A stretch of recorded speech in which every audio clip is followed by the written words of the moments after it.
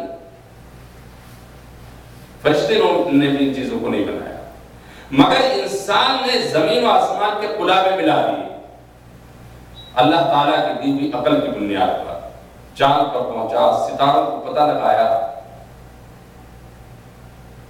اور اب ایک بات نہایت افسوس کے ساتھ یہ کہنی پڑتی ہے کہ جس علم کی بنیاد پر آدم علیہ السلام کو حکومت دی گئی،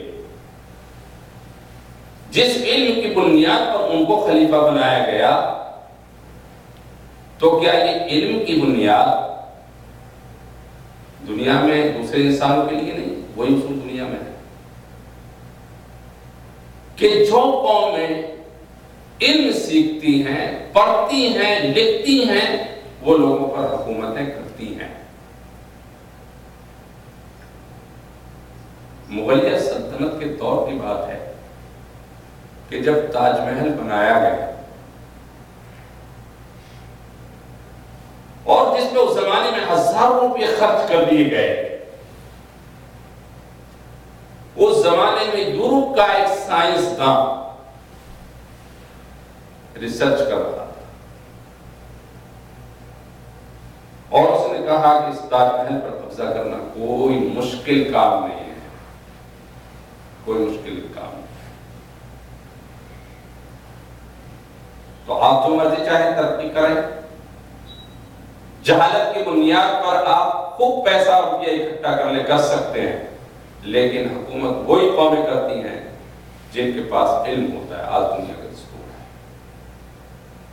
جن قوموں کے پاس میں چاہے دنیا کا علم ہو یا دین کا علم ہو، چونکہ حکومت چلانے کے لیے دین کے علم کے ساتھ ساتھ دنیاوی علوم کا ماہر ہونا بھی ضروری اور شرط ہے۔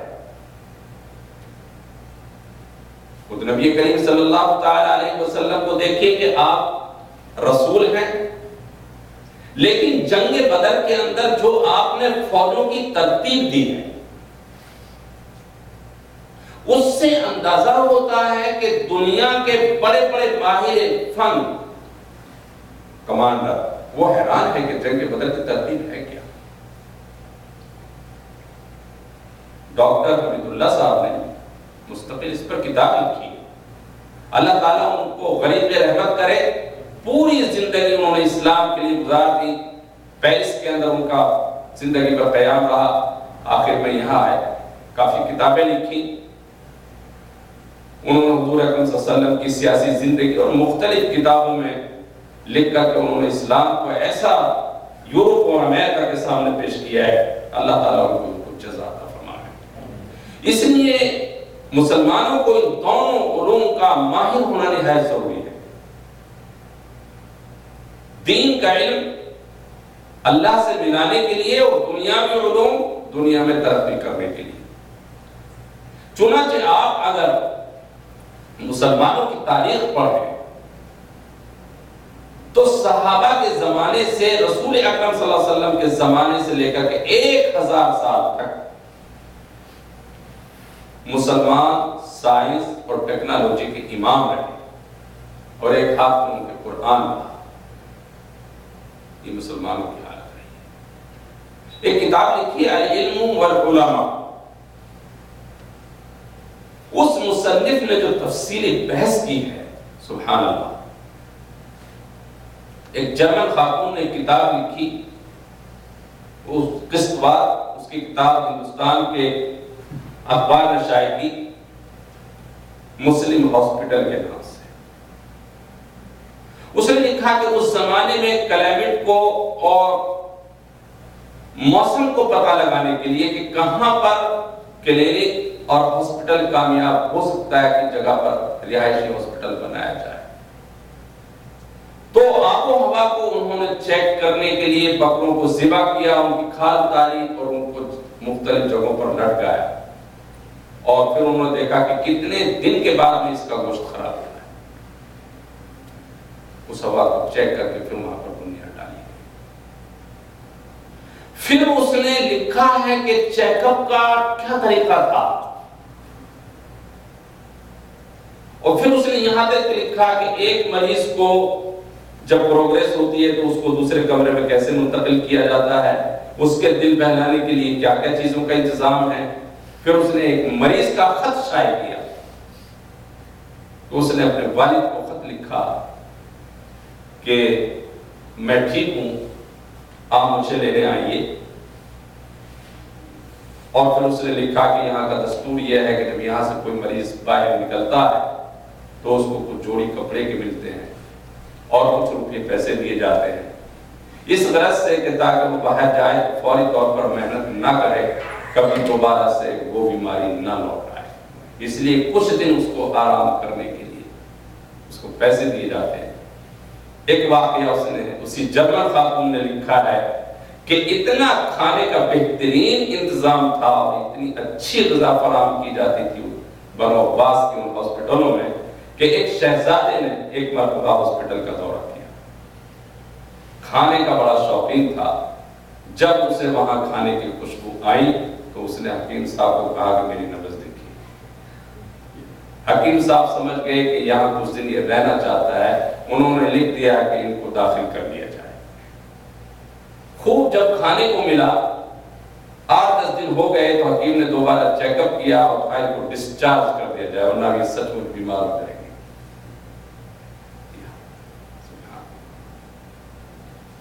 دکھ کے ساتھ کہنا پڑتا ہے کہ جب اسپین میں فرڈینینڈ نے قبضہ کیا ہے تو باب نوا چوک کے اوپر کتابوں کو نکالا گیا اور ڈھیر کر دیا گیا اور 10 لاکھ کتابوں کو چلا دیا گیا۔ 10 لاکھ کتابیں چلائی گئی۔ ریشیا کے اندر جس وقت میں قبضہ ہوا تو وہ کتابیں جو مسلم علماء کے ہاتھ کی لکھی ہوئی تھی، کئی مسلمانوں نے ان کو زمین کے اندر دفن کر دیا، اب ان کے نسخے باہر نکلے۔ اور جب اقبال یورپ پہنچا تو وہ اپنی ایک نظم میں کہتا ہے کہ مجھے سب سے بڑا دکھ اس بات کا ہوا، اس کا دکھ نہیں ہوا کہ حکومت کیوں چلی گئی، مجھے سب سے بڑا دکھ اس بات کا ہوا ہے کہ میں نے اپنے آباء و اجداد کی لائبریری کو یورپ کے اندر دیکھا ہے۔ ٹیپو سلطان جو زندگی بھر لڑتا رہا، میدان جنگ اور محاذ پر اپنی کتابیں ساتھ رکھتا تھا، مطالعے کا اتنا شوقین تھا۔ وہ باب نوا چوک کے اندر جو کتابیں جلائی گئی تھیں اس میں سے تقریباً 300 کتابیں آج بھی موجود ہیں جو پیرس کی لائبریری میں ہیں۔ اور حضرت مولانا عثمانی صاحب پاکستان کے، انہوں نے اپنی کتاب میں قصہ لکھا ہے کہ جب بغداد کو قبضہ کیا گیا اور کتابوں کے اندر آگ لگا دی گئی تو وہ کتابوں کی آگ سے جو راکھ ہوئی دریائے دجلہ میں پھینکی گئی تو سیاہ ہوئی دریائے دجلہ، اور ان کتابوں میں سے مجھے ایک کتاب کا نسخہ دیکھنے کا موقع ملا، پل بنا دیا گیا۔ ایسے سب واقعات۔ علامہ جوزی رحمۃ اللہ علیہ جو سیدنا عبدالقادر جیلانی رحمۃ اللہ علیہ کے دور کے ہیں، کتابیں لکھتے جاتے تھے، تراشے ہوتے تھے اس زمانے میں، اکٹھے کرتے گئے اور وصیت کی تھی جب میرا انتقال ہو تو ان تراشوں سے میرے غسل کا پانی گرم کیا جائے۔ کتنے تراشے اکٹھے کیے ہوں گے، پانی بھی گرم ہوا اور پھر بھی بچ گیا۔ علامہ بیدار رحمۃ اللہ علیہ انہوں نے پودوں پر ریسرچ کی ہے اور 200 پودے انہوں نے تلاش کیے ہیں دنیا کے اندر، معمولی تعداد ہے، 200 پودے تلاش کیے۔ ابن رشد، ولی سینا سائنسدان جنہوں نے سائنس اور ٹیکنالوجی کو کمال درجے تک پہنچا دیا، اور ایک وہ دور رہا کہ خلیفہ بنو عباس نے جو ریسرچ گاہ بنائی تھی، رصد گاہ، اس نے صرف مسلمانوں کو نہیں بلکہ دنیا کے تمام انسانوں کو اکٹھا کر دیا۔ لکھو، جو سنسکرت جانتا ہے وہ سنسکرت میں لکھے، جو عبرانی جانتا ہے وہ عبرانی میں لکھے، اور تمام دنیا کے لوگوں کو اکٹھا کر دیا، اور لکھی ہوئی کتابوں کو سونے کے بدلوں سے خریدا، سونے کے بدلوں سے۔ یہ حال علم کا۔ دو مزدور جا رہے ہیں، سر پر بوجھ رکھا ہوا ہے، اور وہ حدیث پر گفتگو کرتے جا رہے ہیں۔ چنانچہ آپ پڑھیں گے کہ کسی کے سامنے لکھا ہوا آتا ہے محدث کے یہ عطار ہے، کسی کے سامنے لکھا ہوا تھا یہ صابونی ہے، کسی کے سامنے لکھا ہوا تھا یہ حمال ہے، یعنی حمال بھی ہے، مزدوری کر رہا ہے، اور اپنے وقت کا بڑا عالم بھی ہے، قصائی بھی ہے، گوشت بھی بیچ رہا ہے، اپنے وقت کا بڑا عالم بھی ہے۔ مسلمانوں نے اپنے کھلیانوں کو، بازاروں کو، اپنے کھیتوں کو یونیورسٹیز بنا دیا تھا، یونیورسٹیز بنا دیا۔ ایک کالج نہیں بلکہ سڑکوں پر کالج، بازاروں میں کالج ہی کالج تھے۔ یہ عادت تھا علم، سبحان اللہ۔ اور وہ ترقی کی کہ دنیا آج تک وہ ترقی نہ دیکھ سکی۔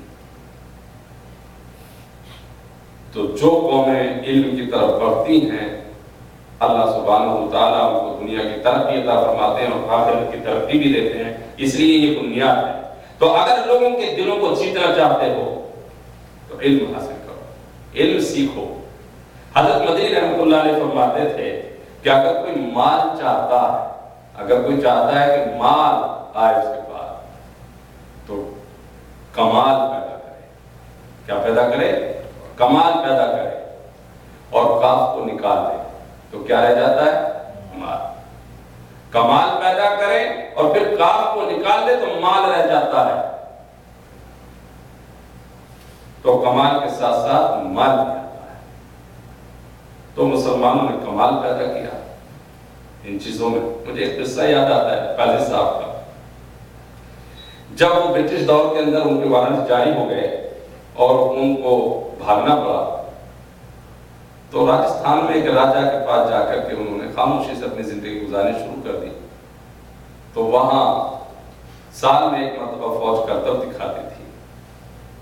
تو ایک صاحب کرتب دکھانے کے لیے آگے بڑھے، اور کرتب انہوں نے دکھانا یہ تھا کہ ایک کنواں تھا اور کنویں پہ ایک پٹرا رکھا ہوا تھا جس پہ سے صرف ایک گھوڑا گزر سکتا تھا، دوسرا نہیں گزر سکتا۔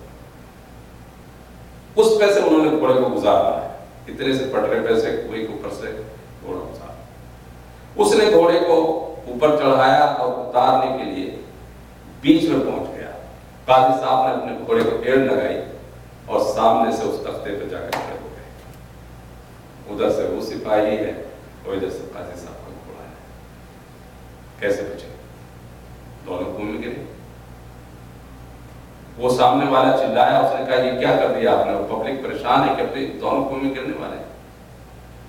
قاضی صاحب نے کہا ہار مان لو، بچ جاؤ گے۔ بحث ہوتی رہی، ان کا نہیں، ہار مانو پہلے۔ اس زمانے کی ہار یہ ہوتی تھی کہ اپنا چاپ اس کو دیا جائے سامنے والے کو، یہ نہیں چاہیے، ہار مان لی۔ ہار جب اس نے مان لی تو قاضی صاحب نے اپنے گھوڑے کو اشارہ کیا تو وہ گھوڑا ایک پیر پر کھڑا ہو گیا اور ٹرن ایسے لے کر کے واپس ہو گیا۔ اللہ اکبر۔ صلاح الدین ایوبی رحمۃ اللہ علیہ کے زمانے میں جب جنگ چل رہی تھی تو سامنے والے بادشاہ نے کہا کہ چند دن کے لیے لڑائی بند کر دیں، میری بہن کی شادی ہے، وہ کر دیتے۔ پھر کہا کہ ذرا شادی میں بھی شرکت کر لیں کہ وہ بھی ہو جائے گی، چلے گئے۔ وہاں انہیں کرتب دکھا کر کے روپ میں ڈالنا تھا کہ ان کو مروب کیا جائے، تو فوج کرتب دکھا رہی تھی۔ صلاح الدین ایوبی رحمۃ اللہ علیہ دیکھتے رہے کیا کر رہے ہیں۔ اس کے بعد کہا کہ اگر اجازت ہو تو میں بھی کچھ دکھاؤں. کہا دکھائیے. ریشم کی ایک خاصیت ہوتی ہے کہ وہ تلوار سے نہیں کٹتا ہے، اس لیے پرانے زمانے میں لوگ ریشم پہنتے تھے. جب ریشم پہ تلوار مارتے تو ایسے تھی جاتی. ریشم کٹتا نہیں تلوار سے، اس کی خصوصیت ہے. صلاح الدین ایوبی رحمۃ اللہ علیہ نے اس بہن تھی اس کو کہا کہ بہن ذرا اپنا دوپٹہ دو، ریشم کا تھا. اس نے ریشم کا دوپٹہ لیا، ایسے اچھالا اور 2 ٹکڑے کر دیے. اور اس کے بعد کہا کہ جو تم یہ کچھ دکھا رہے ہو یہ تو ہمارے گھروں میں بچوں کا کھیل ہے. تو یہ مسلمانوں کی تعلیم تھی جو اللہ سبحانہ و تعالیٰ اس میں دکھا رہے ہیں. اب مسلمانوں سے کچھ شوق نوجوان نسل میں بڑھ رہا ہے. اللہ تعالیٰ ان کے شوق کو بلند فرمائے. علم کے بغیر کچھ نہیں ہے. تو یہ دعویٰ تھا اللہ سبحانہ و تعالیٰ نے ان کے سامنے کیا تو فرشتے ہار مان گئے اپنی کہ بے شک اللہ آپ صحیح فرماتے ہیں. قالوا کہنے لگے سبحانک پاک ہے آپ کی ذات. لا علم، لا کے معنی نہیں، علم کے معنی علم کے ہیں، لنا معنی ہم کو، نہیں ہے ہم کو علم الا ما علمتنا مگر اتنا ہی جتنا صرف آپ نے ہمیں بتا دیا ہے. یہ استعداد ہی نہیں ہے ہمارے اندر. ایک چیز سمجھائی اور اس سے 50 چیزیں نکال لی. انسان کو ایک عقل دی اور یہ کہا کہ ایک لکڑی ہے تو انسان نے اس لکڑی کو جوڑ کر کے محل تک تعمیر کر دیا. انکا بے شک آپ، انتا مانے آپ، علیم کے معنی جاننے والے اور حکیم کے معنی حکمت والے. آپ علیم بھی ہیں اور حکمت والے بھی ہیں، یعنی آپ کس چیز کو کیوں بنا رہے ہیں آپ اس کو اچھی طرح جانتے بھی ہیں. قال پھر فرمایا اللہ سبحانہ وتعالیٰ نے اے آدم انبئہم بتاؤ ان چیزوں کے نام فرشتوں کو باسمائہم. فلما انبأہم پھر جب بتا دیا آدم علیہ السلام نے باسمائہم اسم سے اسماء ان چیزوں کے نام فٹ بتا دیا آدم علیہ السلام یہ چیز ہے، یہ چیز ہے، اس کی یہ خاصیت ہے، اس کے کھانے سے ایسا ہو جائے گا، اس کے کھانے سے یہ فائدہ ہوگا، اس کے کھانے سے یہ نقصان ہوگا. ساری چیزیں بتا دی. قال تو اللہ تعالیٰ نے کہا الم اقل لکم کیا میں نے تمہیں یہ بات نہیں کہی تھی انی بے شک اعلم جانتا ہوں تمام چھپی باتوں کو جو آسمان کے اندر اور زمینوں کے اندر ہے. سماوات مانے سما سے آسمان. وَأَعْلَمُ مَا تُبْدُونَ اور جانتا ہوں جو تم ظاہر کرتے ہو. وَمَا كُنْتُمْ تَكْتُمُونَ اور جو تم چھپاتے ہو. اللہ سبحانہ و تعالیٰ تمام چیزوں کو جانتے ہیں. جب یہ معاملہ ہو چکا عامر بھائی میں تھوڑی دیر میں فون کروں گا.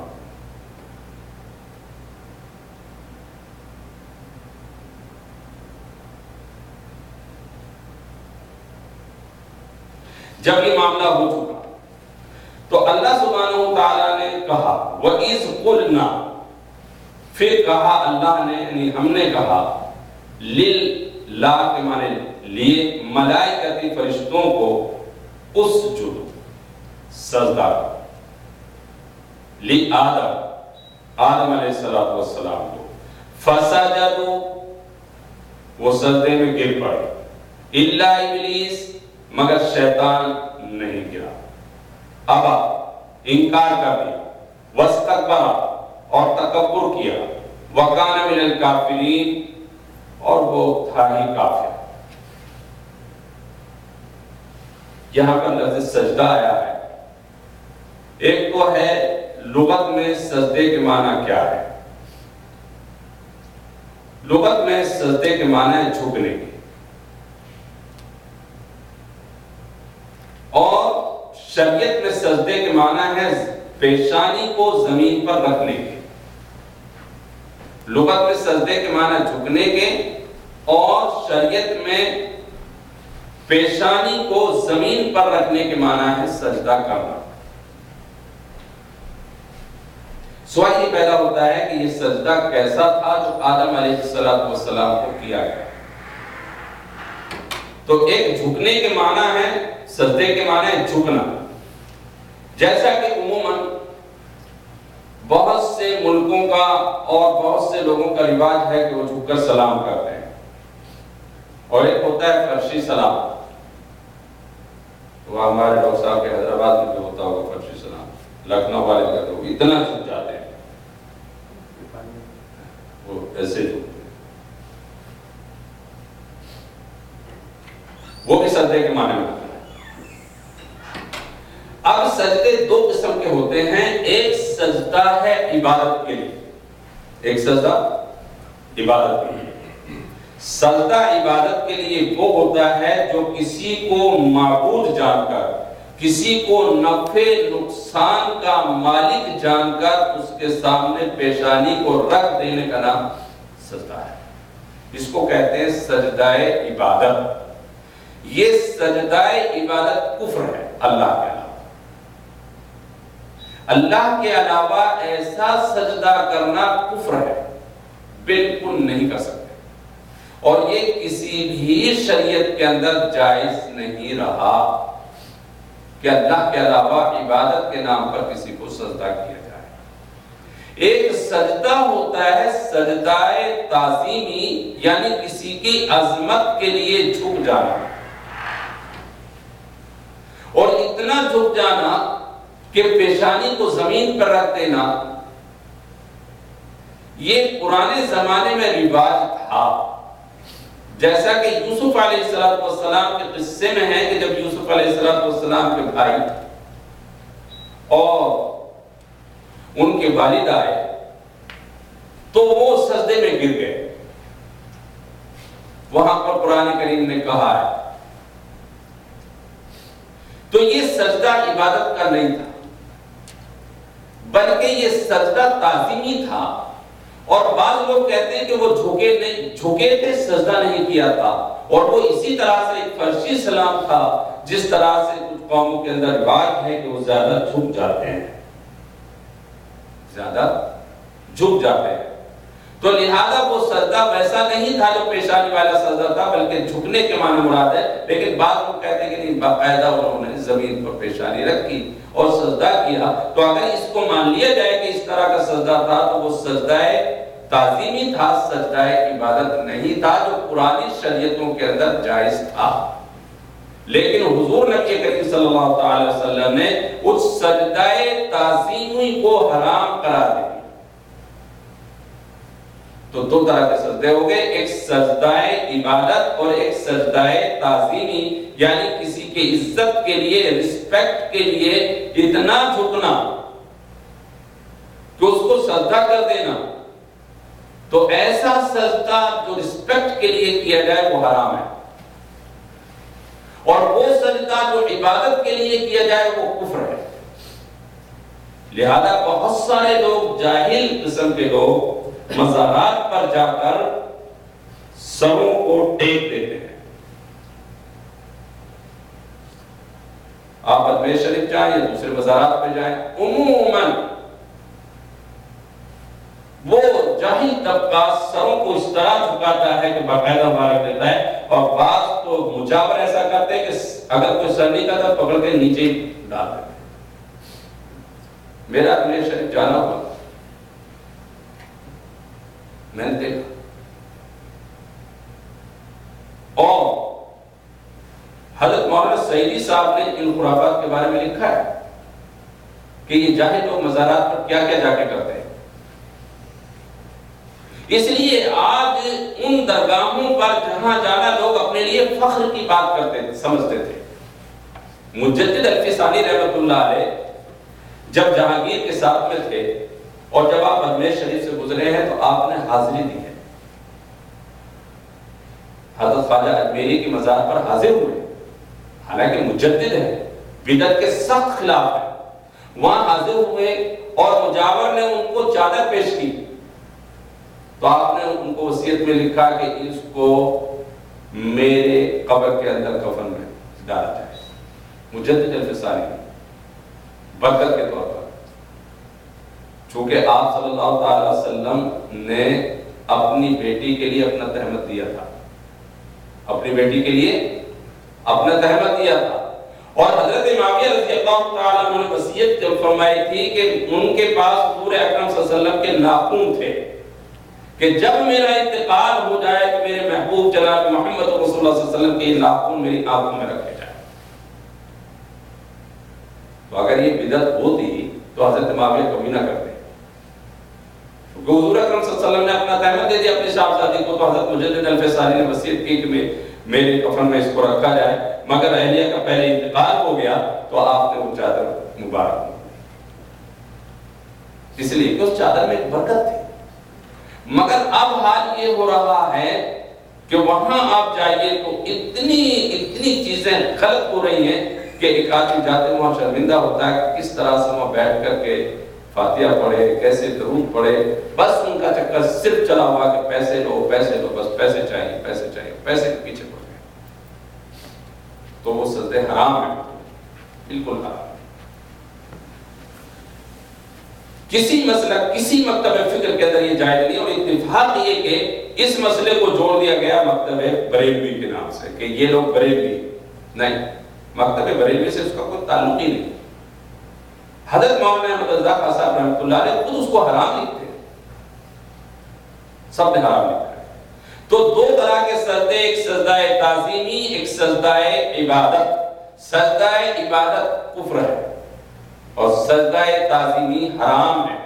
تو جو بات لوگ یہ کہتے ہیں کہ ہم سجدہ عبادت نہیں کرتے، تعظیم کے لیے سجدہ کرتے ہیں، تو جو تعظیم کے لیے سجدہ کرتا ہے وہ کافر تو نہیں ہوتا مگر وہ حرام کام شروع کر رہا ہے. اس لیے اس سے بالکل قطعاً گریز کرنا چاہیے. بلکہ ابھی تو بعض جگہوں پر مزارات کے اندر دروازوں کو اتنا چھوٹا کر دیا گیا ہے کہ آدمی اس طرح سے جھک کر نکلتا ہو، بالکل غلط ہے. اس لیے کہ اس سے شبہ ہوتا ہے، شبہوں سے بھی بچنا چاہیے. اب دوسرا سجدہ تو سجدہ عبادت کیا جاتا ہے، وہ آدم علیہ السلام کے لیے سجدہ عبادت نہیں تھا بلکہ سجدہ تعظیمی تھا. بلکہ بعض علماء نے یہ لکھا ہے سجدہ تعظیمی نہیں بلکہ اللہ سبحانہ و تعالیٰ نے آدم علیہ السلام کو قبلہ بنایا کہ ان کی طرف رخ کر کے مجھے سجدہ کرو. یہ ترجمہ ہے آدم کو قبلہ بنا کر کے مجھے سجدہ کرو.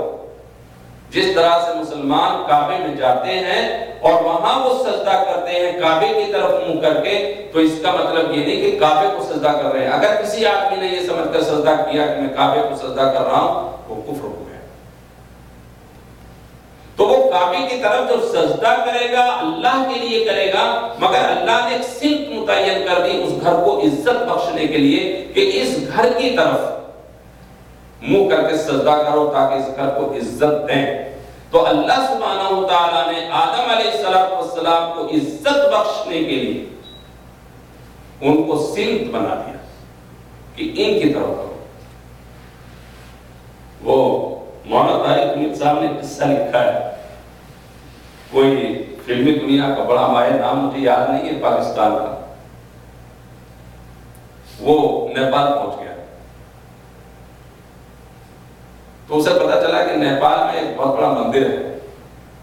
اس نے کہا اس مندر کو ضرور دیکھوں گا، لیکن وہ شرط یہ تھی کہ ہندو کے علاوہ کسی کو نہیں داخل ہونے دیں گے، چونکہ مندر بعض ایسے ہیں کہ جس میں ہر ہندو نہیں جا سکتا،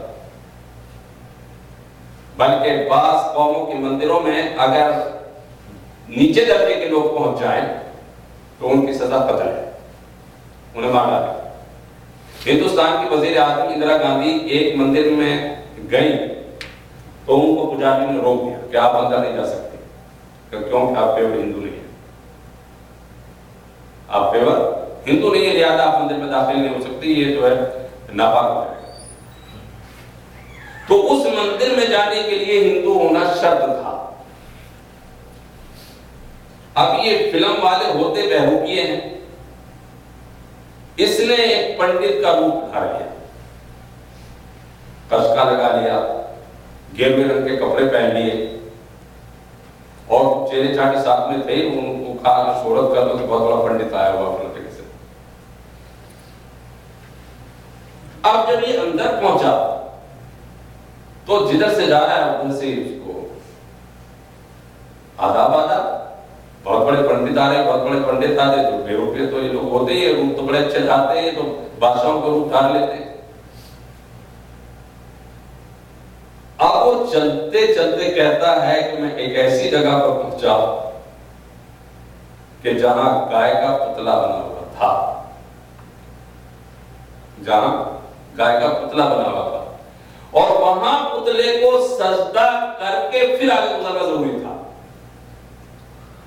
اب جب میں یہاں پہنچا تو ٹھٹک گیا کہ یہ تو نے کیا کیا، یہ تو نے کیا کیا؟ سجدہ کرے گا تو اسلام گیا، کافر بنا، اور سجدہ نہیں کرے گا تو جان گئی۔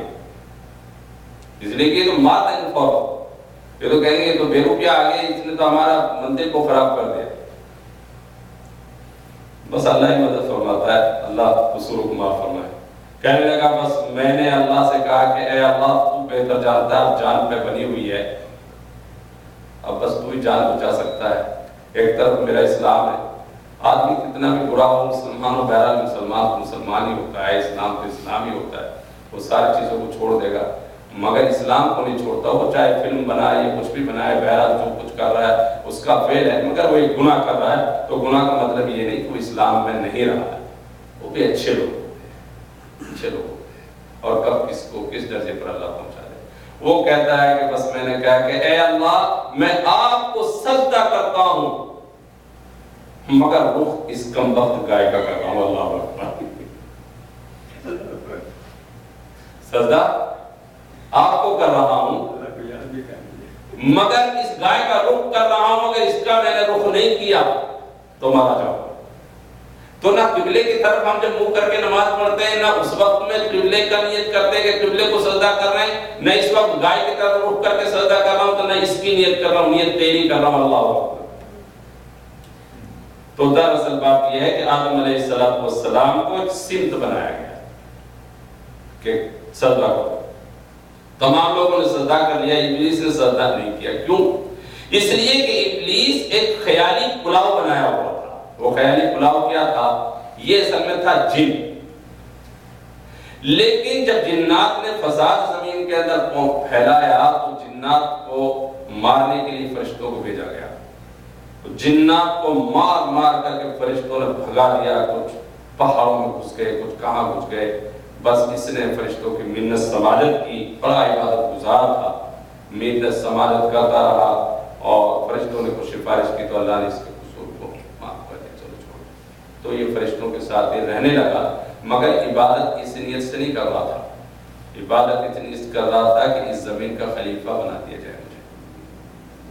مگر اللہ تعالیٰ تو نیتوں کو جانتا تھا کہ یہ عبادت کر کس کے لیے رہا۔ اللہ کے لیے عبادت نہیں تھی، بلکہ حکومت حاصل کرنے کے لیے عبادت تھی۔ حضرت شاہ احمد خودرویہ رحمۃ اللہ علیہ یا کوئی دوسرے صاحب ہیں، وہ اپنی بیٹی کا رشتہ کرنے چاہتے تھے کسی دیندار شخص کے ساتھ میں۔ اتفاق سے ایک لونگا لفنگا ان کی بیٹی پر عاشق ہو گیا، اور گھر کے چکر لگانے لگا۔ تو ایک روز میاں بیوی آپس میں بات کر رہے تھے کہ بھئی ہم کسی لڑکے سے شادی کریں گے جو دیندار ہونا چاہیے، اس سے شادی کریں گے۔ اس کے کان میں یہ بات پڑ گئی، بس یہ جا کر مسجد میں بیٹھ گئے، دن رات عبادت، دن رات عبادت۔ تو بڑی شہرت ہوئی، بادشاہ ملنے کے لیے آئے کہ چلو جا کر کے دیکھتے تو واقعی بڑا عبادت گزار ہے۔ تو اس نے پیشکش کی کہ میں اپنی بیٹی کا نکاح تمہارے ساتھ کرنا چاہتا ہوں۔ کہنے لگا بادشاہ سلامت، میرے بھی نیت یہی تھی، میں اسی نیت سے بیٹھا تھا کہ اللہ کی عبادت کروں، یہ سوچ کر کے کہ لڑکی بھی نہیں، مگر اب تو اللہ سے محبت ہو چکی ہے، اب اللہ سے۔ تو پہلے کسی چیز کی انسان کے اندر ایک رواج بنتا ہے، دکھاوا آتا ہے، پھر اس کے اندر عادت بنتی ہے، اور پھر عادت سے عبادت بن جاتی ہے۔ تو اگر دل میں یہ خیال آئے کہ لوگ مجھے دیکھ کر کے نمازی کہیں گے تو یہ سوچ کر کے نماز پڑھنا مت چھوڑو، اس لیے کہ عادت بنے گی اور پھر اس کے بعد عبادت بن جائے گی، عبادت۔ تو اس کا بنیادی مقصد شیطان کا یہی تھا کہ ہم نے عبادت نہیں کرنی، اللہ تعالیٰ ہم کو خلیفہ بنا دے۔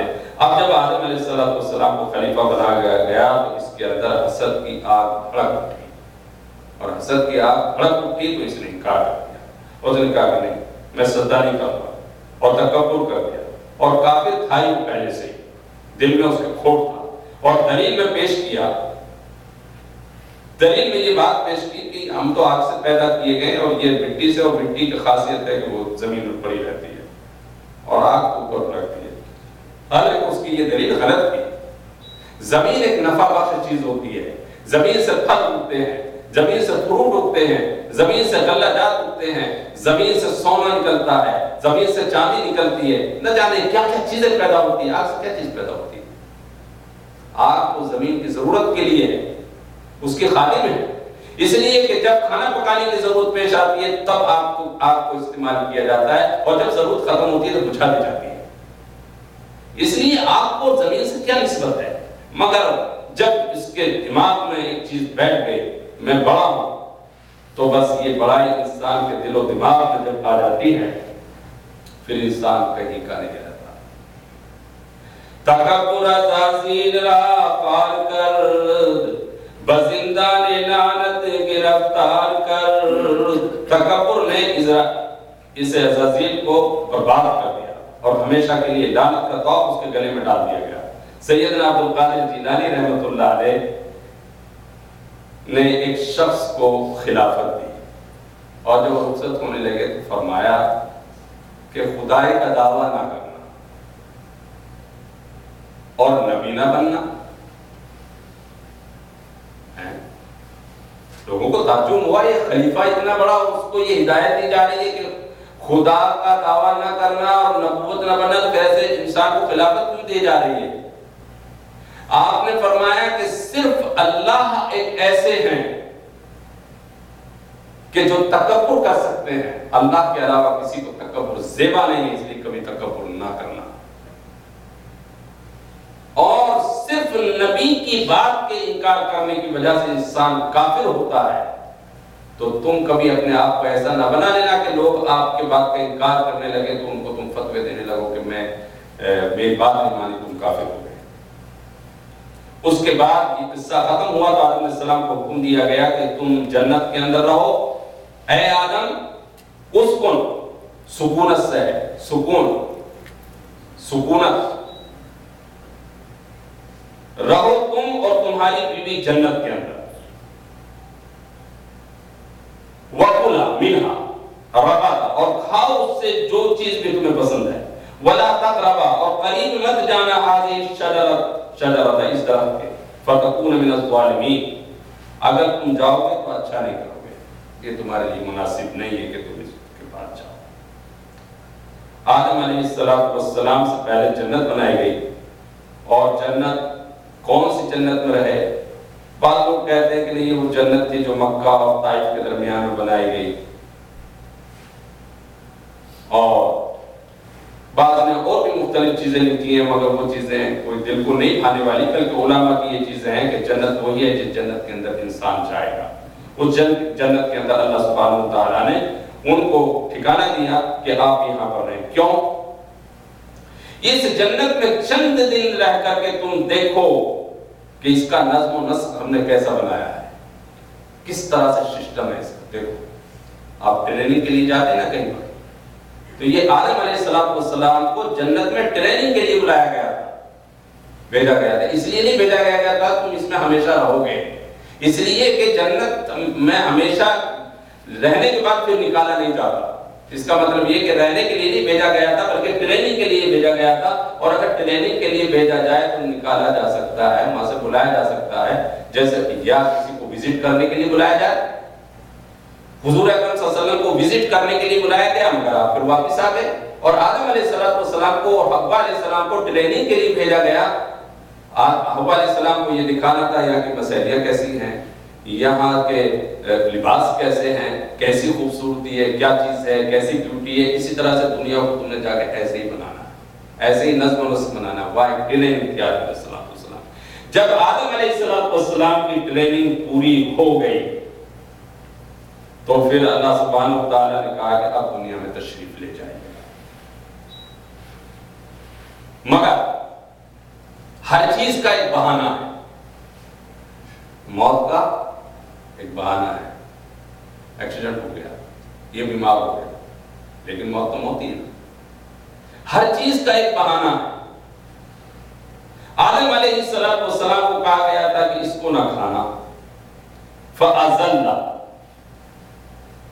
الشَّيْطَانُ، بس شیطان نے انہیں ادھر ادھر کر دیا، عنہا فَأَخْرَجَهُمَا، پھر ان دونوں کو اللہ تعالیٰ نے کہا کہ آپ اب دنیا میں چلے جاؤ، وَقُلْنَا فِي، دنیا میں جاؤ، بَعْضُكُمْ لِبَعْضٍ عَدُوٌّ، وہ تم آپس میں یہ تمہاری اولاد ایک دوسرے کی دشمن ہوگی، وَلَكُمْ فِي الْأَرْضِ مُسْتَقَرٌّ، اور پھر اس میں کچھ دن تم رہو گے، وَمَتَاعٌ إِلَىٰ حِینٍ، چند دن کے لیے۔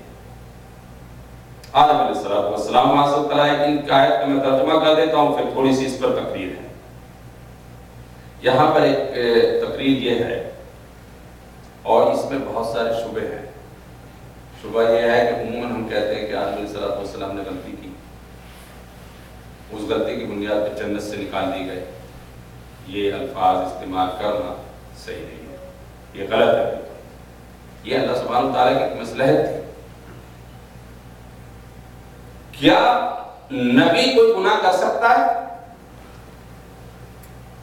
یہاں پر زل کا لفظ استعمال کیا اللہ سبحانہ وتعالیٰ نے، ایک ہے معصیت، ایک ہے زل، دونوں میں فرق ہے، زمین اور آسمان کا فرق ہے۔ معصیت کس کو کہتے ہیں وہ سمجھ لیں، اور زل کس کو کہتے ہیں یہ دو باتیں سمجھ لیں، انشاءاللہ پھر آئندہ گفتگو ہوگی۔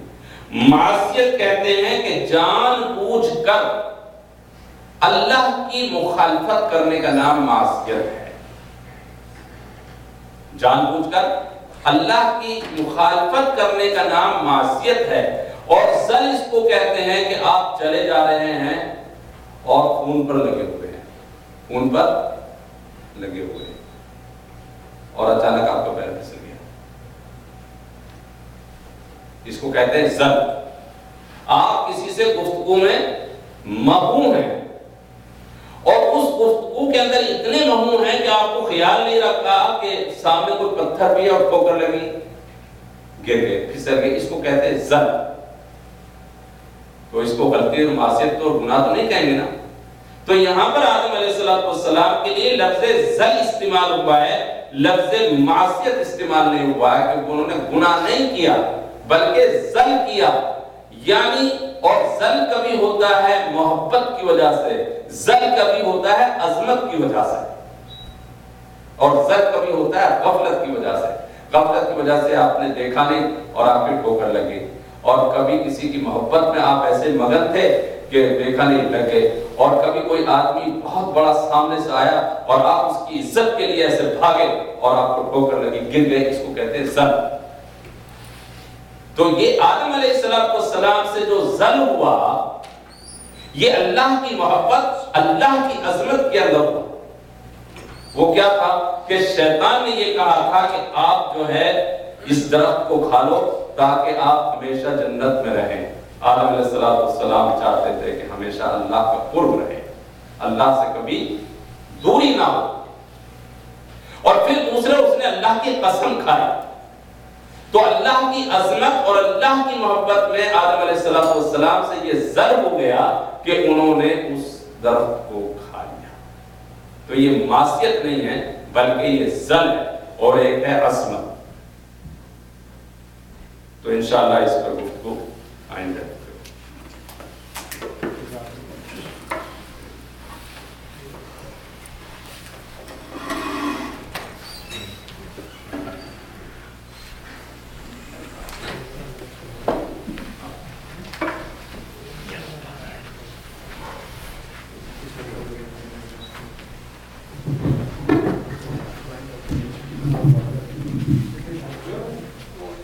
اللہ اکبر، اللہ اکبر، اللہ اکبر، اللہ أشهد أن لا إله إلا الله أشهد أن لا إله إلا الله أشهد أن محمدا رسول الله أشهد أن محمدا رسول الله